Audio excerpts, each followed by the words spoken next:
आज मैं आप लोगों को एक्टिव से पैसिव में कैसे बदले उसके बारे में मैं बताऊंगा। एक्टिव से पैसिव में कैसे बदले,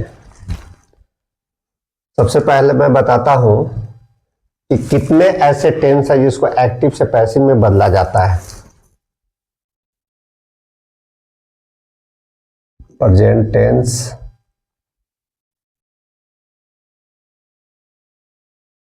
दो में है पास्ट टेंस और तीन future tense.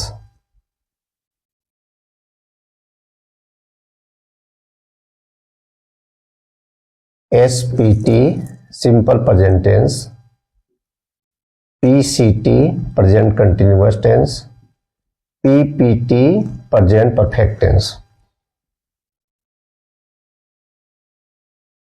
SPT simple past tense, PCT past continuous tense, PPT past perfect tense.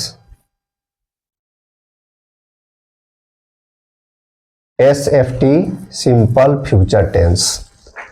अब इस स्ट्रक्चर को जरा ध्यान से देखना है।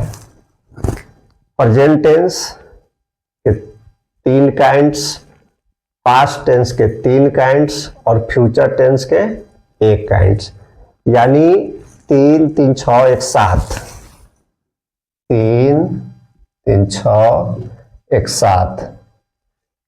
टेंस टोटल कितने होते हैं? 12। और कितने का पैसिव बनता है?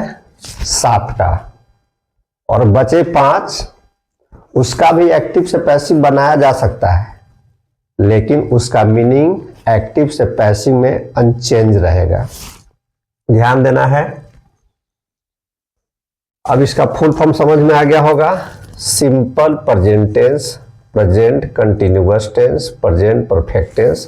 अब पास्ट है simple past tense, past continuous tense, past perfect tense. Future tense है सिंपल फ्यूचर टेंस। तो सबसे पहले हम चर्चा करेंगे एसएफटी यानी सिंपल प्रेजेंट टेंस का स्ट्रक्चर क्या होता है वॉइस में।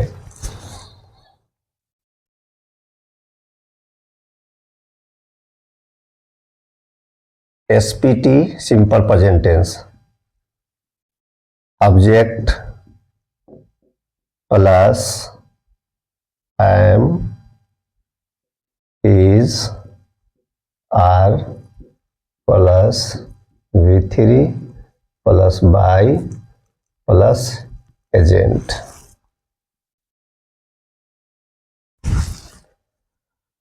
Object plus am is are V3 by agent. किसी भी टेंस का एक्टिव से पैसिव बनाना हो, इसमें दो चीज की जानकारी बहुत ही अनिवार्य है। पहला है फॉर्म्स ऑफ वर्ब और दूसरा है टेंस। अगर टेंस की जानकारी नहीं है, फॉर्म्स ऑफ वर्ब्स की जानकारी नहीं है, तो वॉइस कभी समझ में नहीं आएगा। तो सबसे पहले ध्यान देना है कि एजेंट, इसको एजेंट पढ़ते हैं, इसका हिंदी होता है अभिकर्ता।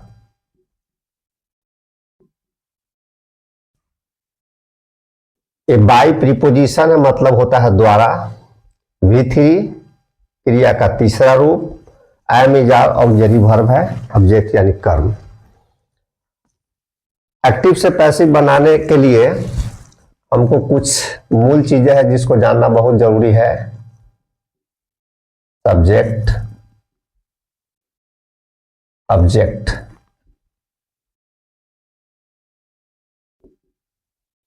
आई का ऑब्जेक्ट हो जाएगा मी, वी का ऑब्जेक्ट हो जाएगा अस, यू का ऑब्जेक्ट यू ही रहेगा, ही का ऑब्जेक्ट हो जाएगा हिम, सी का ऑब्जेक्ट हो जाएगा हर, दे का ऑब्जेक्ट हो जाएगा देम। एग्जाम्पल लेते हैं। A active, she writes a letter. She writes a letter, इसका मतलब हुआ कि वह एक चिट्ठी लिखती है या वह एक पत्र लिखती है। सी यहां पर हो जाएगा सब्जेक्ट, राइट्स हो जाएगा वर्ब और लेटर हो जाएगा ऑब्जेक्ट। तो हम बारीकी से समझना है। एक नंबर वाला जो रहेगा सब्जेक्ट रहेगा, बीच वाला यानी ये राइट्स जो है वर्ब है, लास्ट वाला ऑब्जेक्ट है। ये तो छोटा सेंटेंस है, लंबा जो सेंटेंस रहता है उसमें अदर वर्ड भी रहता है ऑब्जेक्ट के अलावा, जो कॉम्प्लीमेंट भी बोलते हैं। तो सबसे पहले क्या करना है, बारीकी से समझना है। अ लेटर को ले आना है सब्जेक्ट के स्थान पर और सी को ले जाना है ऑब्जेक्ट के स्थान पर, और ये बेचारा वर्ब जो है ये बीच में ही रह जाएगा V3 बनकर। फिर से समझना है, सी जो शुरू में है वो अंत में चला जाएगा ऑब्जेक्ट के स्थान पर, और लेटर जो ऑब्जेक्ट है वो शुरू में आ जाएगा सी के स्थान पर, और वर्ब राइट्स जो है V3 बनकर बीच में ही रह जाएगा। जैसे अ लेटर यहां अंत में है तो यहां शुरू में लिखेंगे अ लेटर। अब ए लेटर में से हमको चयन करना है कि एम लगेगा, इज लगेगा या आर लगेगा। एम का प्रयोग तो होगा नहीं, केवल आई के साथ इसका यूज होता है। अब इज और आर में से हमको सेलेक्ट करना है। अगर लेटर्स रहता तो आर होता, लेटर है तो इज का प्रयोग होगा और लेटर इज। और यहां पर लिखा हुआ V3 तो राइट का V3 रिटेन, WRITTEN, इसका काम हो गया। अब क्या लिखना है, बाय। अब सी, यहां मैंने क्या लिखा, सी का एजेंट ऑब्जेक्ट आर, तो सी का ऑब्जेक्ट यहां पर हो जाएगा are. She writes a letter, वह एक चिट्ठी लिखती है। A letter is written by her, एक चिट्ठी उसके द्वारा लिखा जाता है। जैसा कि मैंने बताया था वॉइस का definition, voice shows what does the subject do और what is done by the subject. वाच्य सूचित करता है कि कर्ता क्या करता है या कर्ता के द्वारा क्या किया जाता है। वाच्य सूचित करता है कि कर्ता क्या करता है या कर्ता के द्वारा क्या किया जाता है। इसमें है कि वह पत्र लिखती है, कर्ता इसमें सी है, लेकिन दूसरे वाक्य में पैसिव में यह ऑब्जेक्ट बन के आ गया। A letter is written by her, एक चिट्ठी उसके द्वारा लिखा जाता है। इसमें है कि वह एक चिट्ठी लिखती है, और इसका हिंदी होगा कि एक चिट्ठी उसके द्वारा लिखा जाता है। तो एक्टिव से पैसिव बनाने के लिए सबसे जो जरूरी चीज है, सब्जेक्ट और ऑब्जेक्ट को दिमाग में रखना होगा कि आई का ऑब्जेक्ट मी होता है, वी का अस होता है, यू का यू होता है, ही का हिम होता है, सी का हर होता है, दे का देम होता है। दूसरा एग्जांपल हम लेते हैं, दे प्ले क्रिकेट। एक नंबर में दे है, ये सब्जेक्ट हो गया। 2 नंबर में वर्ब है प्ले, और 3 नंबर में ऑब्जेक्ट है। तो ऑब्जेक्ट को लाना है सब्जेक्ट के स्थान पर, और सब्जेक्ट को ले जाना है ऑब्जेक्ट के स्थान पर। इस डायग्राम को समझना है फिर से। ऑब्जेक्ट को लाना है सब्जेक्ट के स्थान पर, और सब्जेक्ट को ले जाना है ऑब्जेक्ट के स्थान पर। यहां क्रिकेट अंत में है तो यहां शुरू में लिखना है क्रिकेट। ये ऑब्जेक्ट हो गया क्रिकेट। अब इसमें से चयन करना है एम इज आर में से, इज का प्रयोग होगा। प्ले का V3 प्लेड, तब बाय का प्रयोग करेंगे, और यहां पर दे का ऑब्जेक्ट क्या है, देम, देम लिख देंगे।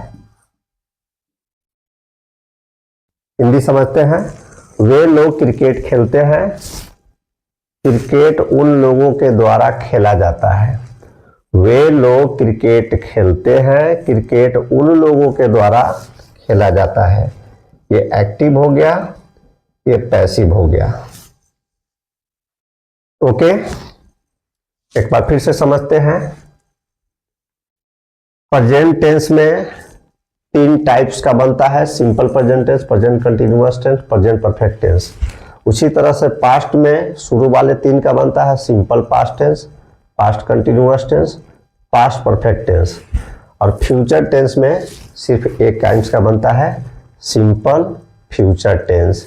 यानी टोटल टेंस हुए 12, उसमें से 7 का बनता है, 5 का नहीं बनता है।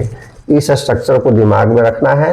ये सिंपल प्रेजेंट टेंस का है, object plus am, is, are plus V3 plus by plus agent, ठीक है। और नेक्स्ट वॉइस के बारे में यानी प्रेजेंट कंटिन्यूअस टेंस के बारे में हम चर्चा अगले वीडियो में करेंगे। धन्यवाद।